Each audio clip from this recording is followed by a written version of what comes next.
We are back on Taking Care of Business on Kern Radio Newstalk 1180 with your host Clay Kerner, and I'm Marty Pay. And we have in studio Kathy Butler, Bob Bell, and Gina Martinez from the Downtown Business Association. So, Bob, we were talking a little while ago before the break about some of your other activities, but you're involved in the rescue mission. I am, yes. Yeah, we had Baldo in the studio first of the year. Yeah, Baldovinos. Carlos Baldovinos. I'm sorry, Carlos. Great individual. I mean, we had a great talk with him, and he. I actually went through that center on Christmas Day. I was in between things going on, and I kind of just walked He needed around a place to sleep. Actually, it was the hot meal that appealed to me. So, but anyways, you guys are doing a great job. Thank you. Yeah, I've been with the mission for over 12 years, and was head of the search committee that found Carlos. Very proud of what we're doing there, and the changing that's going on there as well. Yeah, great job. Thank you. One issue that I know Kathy and I talked about the other day is the redevelopment issue. Governor Brown has decided he's going to take that money and bring it back to the state, take it away from the cities and the counties, and then give it back to possibly fire, police, schools. But he's going to leave out the cities, which is going to really, create this giant hole that's going to affect organizations such as yours. What's it going to do to you guys? Not having that possibly not having that redevelopment money. I don't know if it's going to be a direct effect on the DBA so much. It actually, let's take the positive spin side of it to begin with. Okay.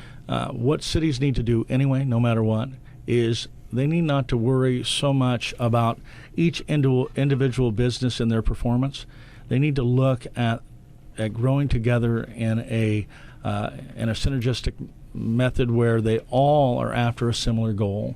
And we've been trying to do that for 6 or 7 years with the DBA, getting them to focus on specific weaknesses that they think occur downtown and changing them. And no redevelopment agency is going to do anything that can help that. No city hall is going to do anything. It's going to be the business and property owners. And when they take and, let's say, recapture parking issues, and they start building ideas of how we could maybe sign better. And there really is no parking problem downtown. It's knowing where to park. It's knowing what's available for free. It's knowing what hours it's available. It's being directed in a short and systematic way to free parking. And on and on and on. It goes from parking to lighting issues. We want to have our businesses open later. We want it to be a walkable, a more friendly downtown. To do that, we need better lighting. Now, redevelopment could help in that, but so could City Hall, and so could some other type of fundraisers. We could go after our own grants. That's obviously available, but you have to kind of have an association to do that. A safe and they call it safe and clean or safe and secure. I think it's pretty safe downtown. But if that message isn't being heard and we're not communicating that right, and everybody isn't on board with that, what that message is, they need to understand that we have beat cops. We're the only ones that have that. When they're available, we actually have their cell phone numbers, so our property and business owners can get these guys very quickly. Those types of things are changing, but we need to kind of let the community know. And then the development will come. We know with the new federal courthouse, perhaps the high-speed rail, a beautiful new Central Park, other great developments that are being built as we speak. It's a happening place, probably the most happening place in our entire city. But without the redevelopment monies, it's going to cut back on some of those developments. Not only that, an editorial I read recently said over 300,000 jobs are going to be lost in California. And I guess it's over 375 jobs lost in Ridgecrest, 580 in Bakersfield because they're going to lose those dollars, 188 in Shafter, 172 in Delano. Going to lose $2 billion in annual tax revenues, $40 billion economic loss to California.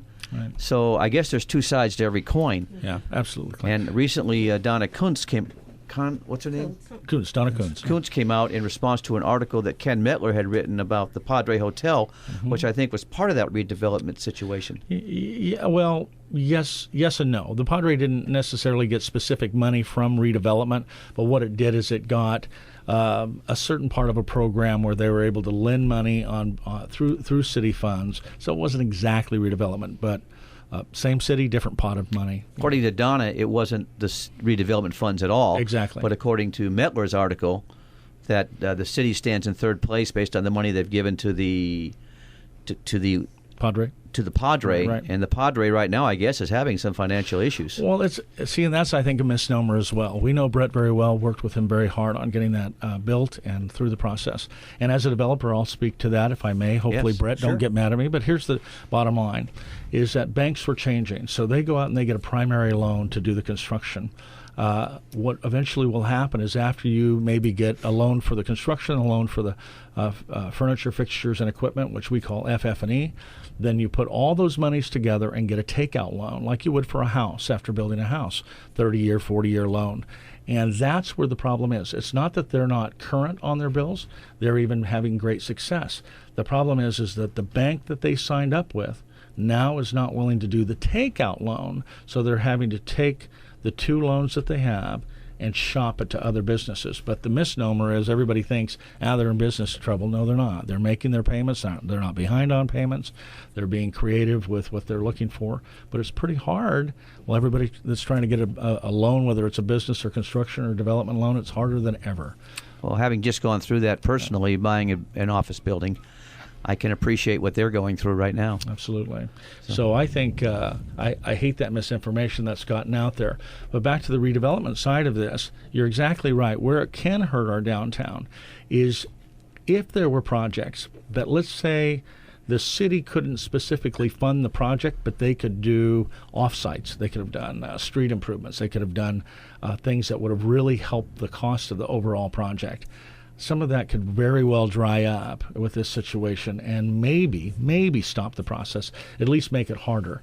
So the city's going to have to be very creative in working with developers, working with the Downtown Business Association, getting out a clear message of where they can help, as well as letting us understand what they'll incentivize, meaning if there's a tax break now, that's what they've done for me in the past with some developments. Instead of giving to my project, they simply incentivize it by a small tax break over a 10-year period.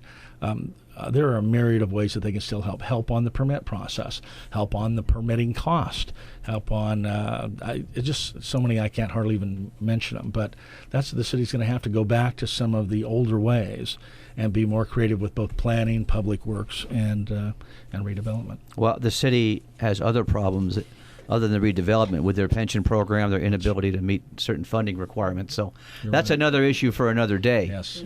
But there's a lot of problems. And taking money away from the city and the county and using it to reduce a debt that's being created because I believe entitlements and other things like that, I don't think is a good thing to do personally. I understand.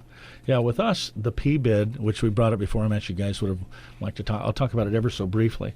A P-bid means Property-Based Improvement District. Easy way to look at it, it is not a tax. This has nothing to do with the tax. It's like an association fee for homeowners. Say there's 500 homeowners, and they want to build a pool, and they want a rec center, and they want some of these different things. They want security. They want gates. How are they going to pay for it? Do they want all 500 of them to split that cost to where it's, let's say, $50 a month? Or do they want some, the more wealthier ones to go pick up the bill and then everybody? Well, that's exactly what a P-bid does. But the government will not allow us to collect the funds for a P-bid through a bill. They require that it be collected through property tax. Period. So let's say we assess $200,000, build a district to do all the things that we've talked about: parking enhancement, security, information, marketing, that type of thing. We want that to be split fairly between the 580, almost 600 property owners that are in our downtown, and then we move forward. But we do it with a small amount of money, which we think will actually save them a lot of money. We really do. We think that in the end, it's going to save our property and business owners money. Let's pick it up there when we come back. This is Taking Care of Business on Kern Radio Newstalk 1180.